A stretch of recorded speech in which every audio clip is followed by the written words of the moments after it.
20 Macs for 2020. I'm Jason Snell here with Stephen Hackett. Stephen, what if I told you that the Macintosh had a sequel? Is it like when they go into the future and have to avoid their future selves so they don't rip space-time in Yeah, half? Mac to the Future. It was the name of it. So good. Yeah, it's the Macintosh 2 with the Roman numeral 2. Yeah, I want to talk to you about this pick because I think this is a contentious addition to this list.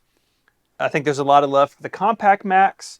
The Mac 2 was like a weird step in a different direction, which we'll talk about. And the 2FX, like there were some high-end ones that people really liked.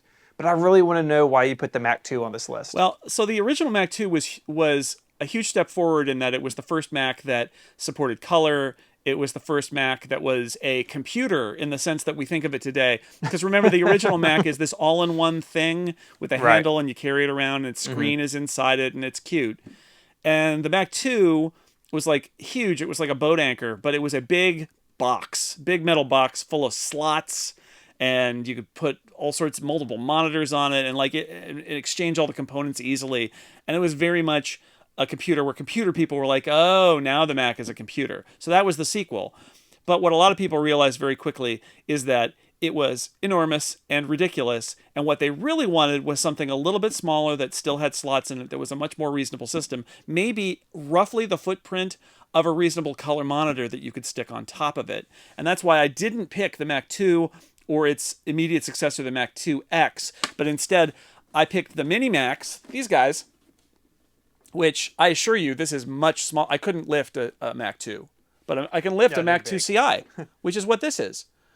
Mm-hmm. So these guys were, I think, not only a great example of the kind of design language of the period, all of the lines, the horizontal and vertical lines on these things, Yeah, they look cool. and the gray, shows off the six color Apple logo really well. Mm-hmm. But so this was the one that I thought was much more mainstream.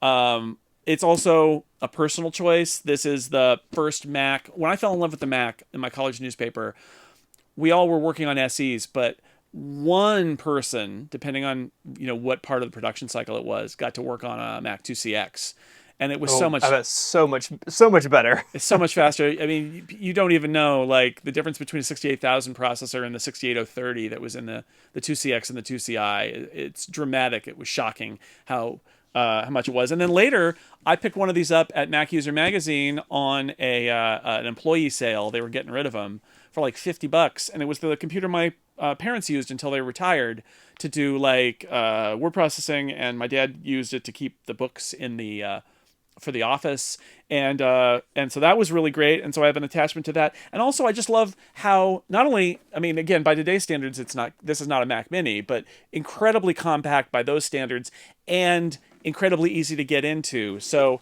you could just pop the lid right off of it and you're inside, and upgrade at will, right? Like it's all there, and you got your three slots and your RAM slots, and they're all in there. So I picked it a little bit for sentimental reasons, but also like I feel like this is when Apple got the standalone Mac right, and it is the high point, I think, of the design of the period, in terms of the Snow White design language here. So I don't know. What do you think?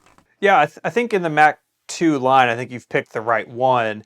But I do want to go back a second. You talked about how it was expandable. It had slots. You had the Apple II that was basically an open box. You could do almost anything in it. Put lots of cards in it. Program it yourself.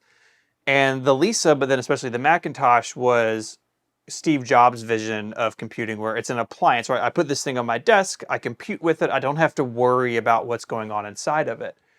And that was a good idea, but it didn't meet the needs of all people who would want to use a Macintosh. And so the Mac 2 was a little bit of a course correction, and the compact Macs continued on for a while, but a bit of a course correction. So, hey, you can bring these cards in, you can do these things that you need to do, making the Mac a much more flexible platform. And ultimately, that was the right call.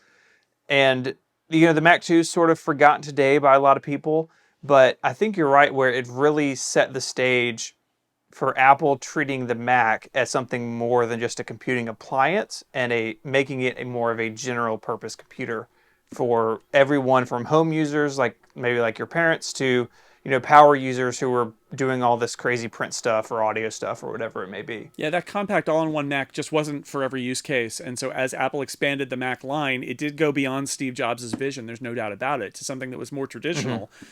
But the original Mac was the stake in the ground, so I think that was always the North Star for the Mac. But you did need to go beyond that, and this line did that and established that, and then it went on from there for years and years and years. And this is the best representation, I think, of those models, which is why Mac 2CX and 2CI, they look the same. They're just slightly different on the inside, and those are my choices for this edition of 20 Macs for 2020. But we'll be back next week where Stephen will again question all of my questionable choices. Until then, thanks, Stephen. Bye.